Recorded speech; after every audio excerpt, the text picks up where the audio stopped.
오늘 본문에 보면 이삭을 얻은 이 아브라함의 집에 기쁨이 가득했습니다. 이삭이라는 이름의 뜻이 웃음입니다. 아브라함이 99세 되었을 때 하나님께서 말씀하셨죠. 이제 정말로 1년 후에는 네가 드디어 약속의 자손을 얻을 것이다. 그때 아브라함이 심중에 웃었다 그랬습니다. 사라도 웃었습니다. 어떻게 100살 난 사람이 아들을 낳을 수 있겠습니까? 라는 웃음이었습니다. 그러나 이삭이 태어났을 때는 정말 그 집안에 기쁜 웃음이 꽃피게 되었다는 것입니다. 이삭은 인간의 힘으로 불가능한 상황에서 태어났습니다. 이삭은 약속의 자식, 하나님이 약속하신 그 하나님의 말씀대로 25년을 기다린 끝에 태어난 약속의 성취였습니다. 그러나 그 새 생명의 기쁨은 오래 가지를 못했습니다.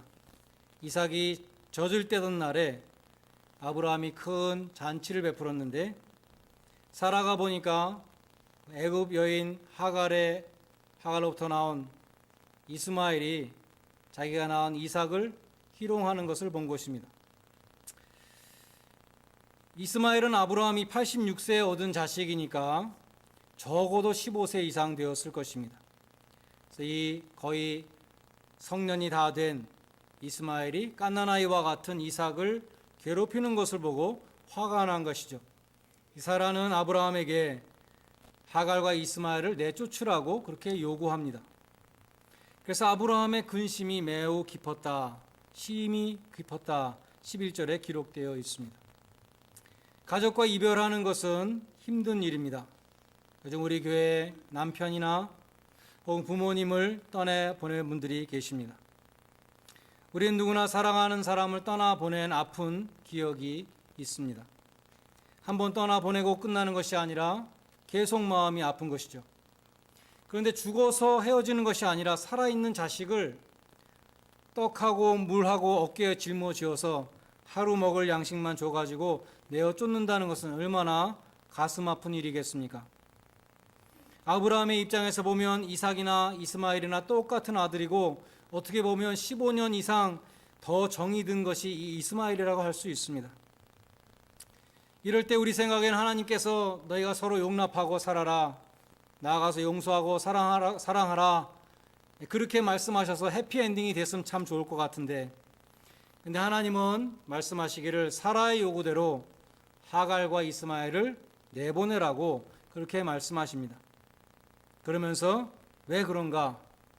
이삭에게서 나는 자라야 내 씨라 칭할 것임이니라. 하나님의 이 언약의 축복은 약속의 자손인 이삭으로 내려간다는 것입니다. 하나님의 약속과 상관없이 아브라함이 자신의 방법과 힘으로 얻은 이 이스마엘은 하나님의 언약과 상관이 없다는 것입니다. 그렇지만 은혜로우시고 자비로우신 하나님은 하갈과 이스마엘도 지켜주셨고 또 이스마엘에게도 한 민족을 이루게 해주겠다 그렇게 약속을 해주셨습니다. 그런데 우리가 잘 아는 이 말씀에 대해서 사도 바울이 갈라디아서에서 비유적인 해석을 했습니다. 갈라디아서 4장 29절에 보면 이렇게 말씀합니다.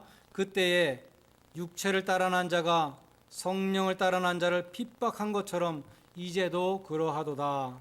이런 말씀을 했습니다. 그때란 언제인가? 오늘 읽은 창세기 21장입니다. 육체를 따라 난 자는 이스마엘이고 성령을 따라 난 자는 이삭입니다. 그래서 이스마엘이 이삭을 육체를 따라 난 자가 성령을 따라 난 자를 핍박한 것처럼 지금도 그렇다 그런 말씀을 했습니다. 여기 이스마엘을 육체를 따라 난 자라 그러고 이삭을 성령을 따라 난 자라 그래서 육체하고 성령이란 두 단어가 대조되고 있습니다. 바울은 로마서 8장 5절로 6절에 이런 말씀을 합니다. 육신을 쫓는 자는 육신의 일을, 영을 쫓는 자는 영의 일을 생각하나니 육신의 생각은 사망이요 영의 생각은 생명과 평안이니라. 저는 전에 신학교 가기 전에 이 말씀을 읽을 때마다 내 안에서 영혼과 육체가 싸워서 영과 육이 대립하는구나 그렇게 이해를 했습니다. 그것은 플라톤의 이원론이죠.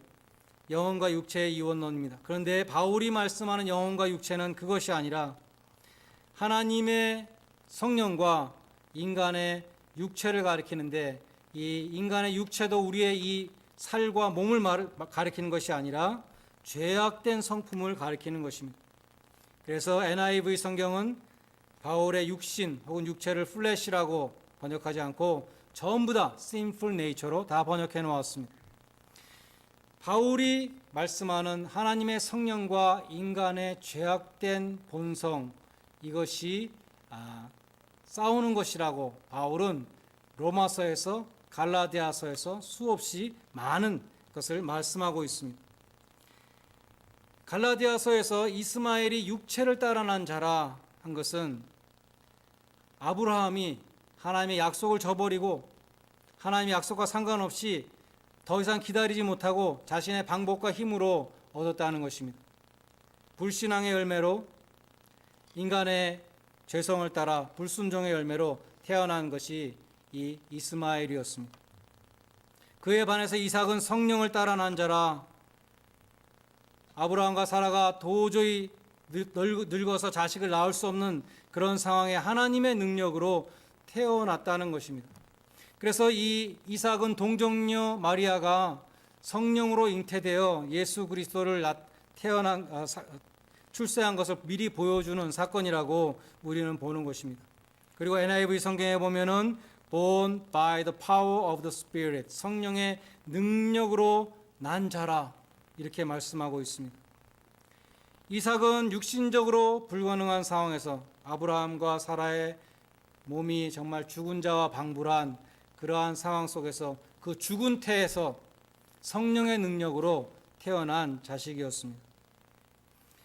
갈라디아서 4장 29절에서 지금도 그러하다는 것은 갈라디아 교회에 들어와 있었던 그 육체를 자랑하는 자들, 또 육체의 할례와 또 자신의 선행으로 율법을 지키는 행위로 구원을 얻어야 된다고 말하던 할례당이나 유대주의자들에 대한 그들을 가리켜서 육체를 따라 난 자들이라고 말씀하는 것입니다. 갈라디아 교회에서 육체의 할례를 주장하는 사람들이 약속의 복음을 믿는 순수한 신자들을 핍박하고 있었던 것입니다. 너네들은 예수만 믿어서는 안 되고 우리처럼 할례도 받아야 되고 우리처럼 율법도 지켜야 구원을 받을 수 있다라고 자꾸만 그 사람들을 핍박했던, 지금도 그러하다. 그때 육체를 따라 났던 이스마엘이 성령을 따라 난 이삭을 희롱했던 것처럼, 핍박했던 것처럼 지금도 유대주의자들이 순수한 신자들을 핍박하고 있다라고 그렇게 말씀하고 있는 것입니다. 갈라디아서 4장 30절은 이어서 말씀합니다. 성경이 무엇을 말하느뇨? 계집종과 그 아들을 내어 쫓으라. 계집종의 아들이 자유하는 여자의 아들로 더불어 유업을 얻지 못하리라 하였느니라. 육체를 따라 난 이스마엘이 아브라함의 유업을 받을 수 없었던 것처럼 육체의 할례와 행위로 구원 얻는다고 주장하던 율법주의자들은 하늘나라의 유업을 받을 수 없다고 말씀하는 것입니다. 사도 바울은 당시의 율법주의자들 혹은 할례당들을 이스마엘에 비유했습니다. 육체를 따라 난 자들, 그에 비해서 약속의 복음을 믿는 사람들을 이삭에 비유했습니다. 성령을 따라 난 약속의 자녀들이라, 이렇게 말씀하고 있습니다. 바울은 이스마엘과 이삭을 당시의 특수한 갈라디아 교회에 적용했습니다. 그 바울 당시에 교회 내 율법주의자들이 복음적인 신자들을 핍박하는 것의 그 원형을 이스마엘과 이삭에게서 찾았던 것입니다. 그러나 그처럼 말씀하는 이 바울도 한때는 교회를 핍박하던 자였습니다. 스데반을 죽이는 일에 가담했고 그리스도인들을 닥치는 대로 잡아서 옥에 가두었습니다. 그것도 모자라서 예루살렘으로부터 150마일 떨어진 다메섹까지 원정을 가서 기독교인들을 잡아오려고 살기등등하게 가고 있는 길이었습니다. 그때 빛 대신 주님께서 나타나셔서 이 바울에게 뭐라 그랬냐면, 사울아 사울아 네가 왜 나를 핍박하느냐, 그렇게 말씀했습니다. 나는 네가 핍박하는 예수라. 네가 왜 교회를 핍박하느냐, 그런 뜻입니다. 왜 나의 몸된 교회를 핍박하느냐? 바울은 지금 하나님의 뜻을 행한다고 정말 열심으로 하나님의 일을 한다고 그렇게 자기를 희생하면서 열심을 다해서 원정을 가고 있었는데 예수님께서 왜 나를 핍박하느냐라고 말씀했다는 것입니다. 우리도 자신도 모르는 사이에 교회를 핍박하는 자가 될 수 있습니다. 육체를 따라난 자가 될 때에 우리가 성령을 따르는 자가 아니라 육체를 따르는 자, 나의 죄악된 본성을, 나의 자기 의를 따르는 그런 사람이 될 때 하나님의 일을 열심히 한다 그러면서 교회를 열심히 한다 그러면서 사실은 교회를 핍박하는, 교회를 어렵게 하는 그러한 사람이 될 수 있다는 것입니다.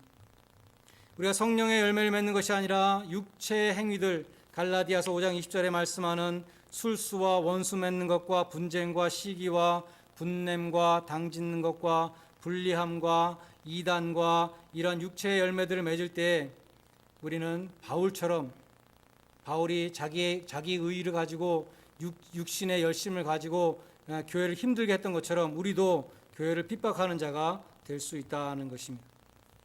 그래서 바울은 이 이삭과 이스마엘을 교회적인 차원에서 적용을 했습니다.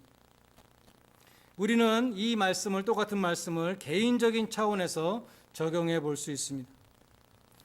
왜냐하면 성령을 따라 난 자 이삭은 거듭난 자를 보여주는 인물이기 때문입니다. 예수님이 말씀하시기를 물과 성령으로 거듭나야 된다. 너희가 물과 성령으로 거듭나지 아니하면 하나님 나라에 들어갈 수 없다 그랬습니다. 육으로 난 것은 육이요 성령으로 난 것은 영이니 내가 내게 거듭나야 하겠다는 말을 이상하게 여기지 말라 그렇게 말했습니다. 성령으로 난 자들, 그 사람들이 하나님의 자녀들이고 거듭난 자라고 예수님이 말씀했습니다. 예수님은 당시의 학자요 종교 지도자였던 니고데모에게 이 말씀을 했습니다. 그러나 니고데모는 그렇게 똑똑한 사람이었는데도 이 말씀을 깨닫지 못했습니다. 어떻게 내가 두 번 태어날 수 있습니까? 어머니 뱃속에 다시 들어갔다 나와야 됩니까?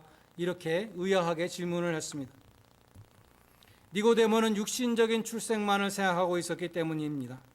예수님은 말씀하시기를 육적인 출생도 있지만 영적인 출생이 있는데 그것은 성령으로 거듭나는 것이다. 성령으로 태어나는 것이다. 이렇게 말씀했습니다. 성령으로 태어난 이 이삭은 거듭난 자를 보여준다는 것입니다. 요한복음 15장 16절에 보면 진리의 성령이 오실 때에는 그가 나를 증거하실 것이요 성령님께서는 예수님을 증거하시는 분이고 고린도전서 12장 3절에 성령으로 아니하고는 누구든지 예수를 주시라 할 수 없느니라. 성령님은 예수님을 믿을 수 있게 해 주시는 분입니다. 예수님을 믿는 것, 다시 말해서 약속의 복음을 믿는 것은 성령님만이 하실 수 있는 것입니다. 그래서 예수님은 거듭난 사람, 그는 성령으로 난 사람이다 이렇게 말씀하셨습니다. 바울은 그것을 성령을 따라 난 자라고 했습니다. 성령으로 거듭난 사람만이 하늘나라에 들어갈 수 있습니다. 하늘나라의 유업을 얻을 수 있습니다.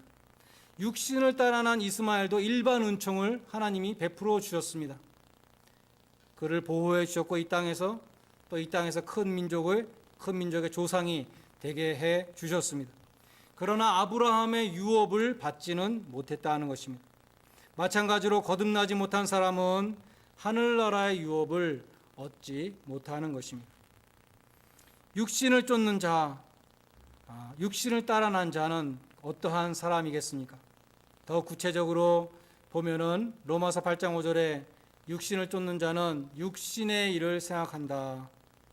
육신을 쫓는 자는 인간의 타락한 본성을 따라서 인간의 타락한 본성의 지배를 받으며 그렇게 생각하고 말하고 사는 사람입니다. 빌립보서 3장 19절에 보면 그들의 신은, 그들의 하나님은 배다, 영어 성경에 보면 스토마크라고 했죠. 우리의 위장이죠. 그들이 섬기는 신은 자신들의 안녕과 자신들의 무엇을 먹고 내가 잘 살 수 있을까? 내가 어떻게 무엇을 입고 잘 살 수 있을까? 내가 어떻게 내 몸을 아름답게 꾸미고 내 몸을 보신하고 내 몸을 편하게 할 수 있을까? 이런 것들이 그들의 온통 생각하는 것이라는 것입니다. 빌립보서 3장 19절은 그들은 땅의 것을 생각하는 자라 그랬습니다. 땅의 것은 이 세상입니다. 이 땅에서 가장 중요한, 이 땅에서 가장 가치 있는 것은 뭐니 해도 돈입니다. 우리가 이 세상에서 잘 살려면 돈이 있어야 되죠. 돈이 있어야 내가 원하는 것을 할 수 있고 원하는 것을 가질 수 있습니다. 돈이 우리에게 안락과 편리함을 주고 즐거움을 가져다 줍니다. 그래서 사람들은 돈을 숭배하는 배금주의에 물들게 되는 것입니다. 예수님은 분명히 말씀하시기를 너희가 하나님과 재물을 겸하여 섬기지 못하느니라. 이 재물의 힘이 하나님과 겨눌 수 있는 그러한 엄청난 힘을 가진 우상이라고 예수님이 말씀하신 것입니다. 너희가 선택을 해야 된다. 하나님도 섬기고 돈도 섬기고 둘 다 할 수 없다고 예수님은 말씀했습니다. 너희 마음 중심에 하나님이 계시든지 아니면 우상이 있든지 둘 중에 하나라고 말씀하신 것입니다. 골로새서 3장은 말씀합니다. 너희가 그리스도와 함께 다시 살리심을 받았으면 거듭났다면 위의 것을 생각하고 땅의 것을 생각지 말라. 땅에 있는 지체를 죽이라. 음란과 부정과 사욕과 악한 정욕과 탐심이니 탐심은 우상 숭배니라. 이렇게 말씀했습니다. 탐심, 우리의 마음이 온통 탐심에 물들어 있을 때 하나님의 성령은 거기에 거하실 수가 없다는 것입니다.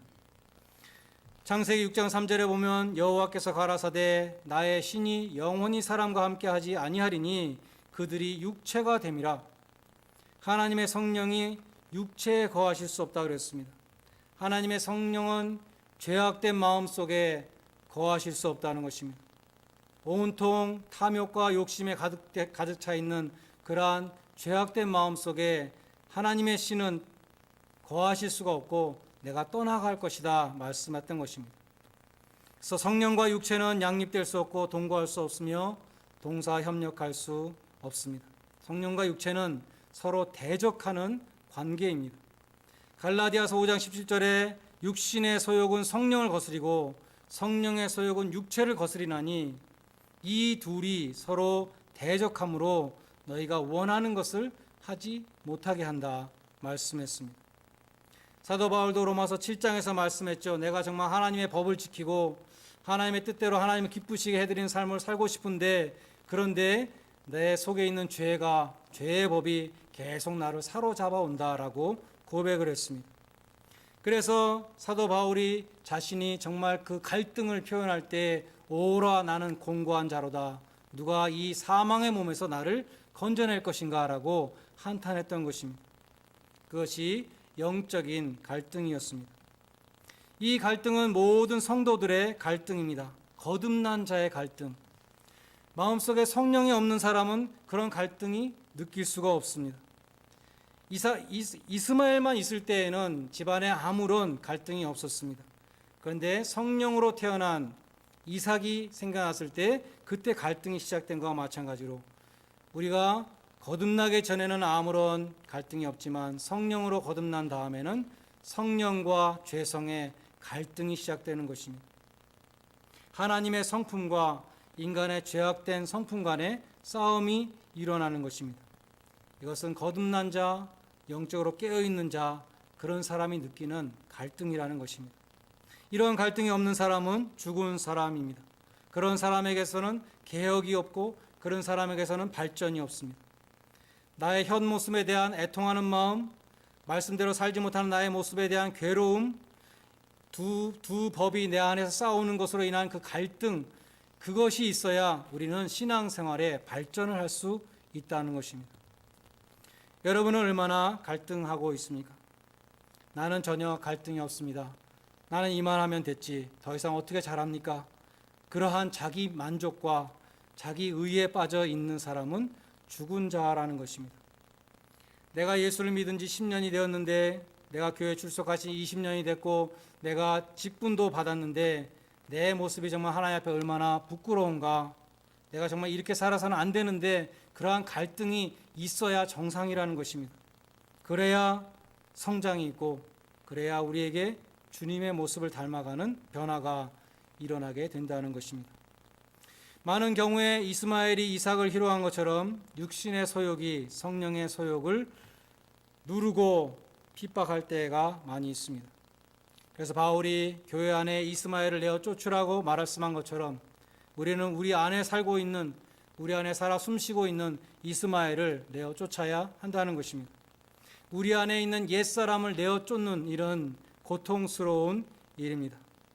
아브라함이 이스마엘을 내보낼 때처럼 그것은 고통스러운 일일 것입니다. 그러나 이스악과 이스마엘은 동거할 수가 없었습니다. 옛사람과 새사람은 동거할 수가 없습니다. 육신의 소욕은 하나님과 원수가 된다. 로마서 8장 5절은 말씀했습니다. 육체의 소욕 혹은 육신의 소욕을 끊어버리고 이스마엘을 내어 쫓을 때에 우리는 진정한 자유인이 되는 것입니다. 육신의 소욕과 생각을 몰아내고 온전히 성령님과 동행할 때에 우리는 성령의 열매를 풍성히 맺게 되는 것입니다. 영국의 유명한 청교도 장군이었던 올리버 크로멜 장군이 전쟁 중에 부하들에게 편지를 보낼 때, 공문서를 보낼 때 그 다큐멘트 맨 마지막에 사인을 하면서 올리버 크로멜 앞에 이렇게 썼다고 합니다. On the victory side, 아니면 on the winning side, 올리버 크로멜. 승리의 편에 서 있는 올리버 크로멜, 이렇게 사인을 해서 보냈다는 것입니다. 비록 전쟁이 치열하고 상황이 불확실해 보였지만 우리는 이긴다, 우리는 승리의 편에 서 있다, 그렇게 선언을 했다는 것입니다. 부하들은 장군에게서 오는 그 명령문을 읽을 때마다 용기 100배에서 덩달아 승리를 확신하고 사기 충천해서 힘든 전쟁에서 놀라운 승리를 거두게 되었습니다. 우리도 지금까지 말씀드린 이 영적인 갈등, 영적인 전투를 할 때에 우리는 이미 승리를 얻으신 주님을 따르는 십자가의 군병이라는 것을 기억해야 할 것입니다. 최종적인 영광스러운 마지막 승리의 면류관을 주님이 이미 예비하고 계시다는 것입니다. 우리가 성령님을 모시고 살면 이 전투는 육신의 죄와 성령님의 전투가 돼서 이길 수밖에 없는 전투가 된다는 것입니다. 나는 죄악 앞에 날마다 넘어지고 나는 죄를 이길 수 없는 그러한 연약한 인간이지만 성령님이 나에게 승리를 주시는 것입니다. 죄악된 본성을 다스리는 길은 그러므로 내가 다스리려고 하면 되는 것이 아니라 성령의 충만함으로 우리의 마음을 채울 때 우리는 승리자가 되는 것입니다. 하나님의 말씀으로 우리 마음을 채우고, 기도로 우리의 마음을 채우고, 찬양으로 예배로 우리의 마음을 채우고, 믿음이 좋은 성도들과 교제하며 함께 기도할 때 우리의 삶 속에서는 성령 충만한 성령의 열매가 맺히게 되는 것입니다. 여러분 모두가 육신을 따라 행하는 것이 아니라 성령을 쫓아 행하심으로 죄와 싸울 때 승리하시는 거룩한 성도들이 되시기를 주님의 이름으로 간절히 축원드립니다. 기도하겠습니다.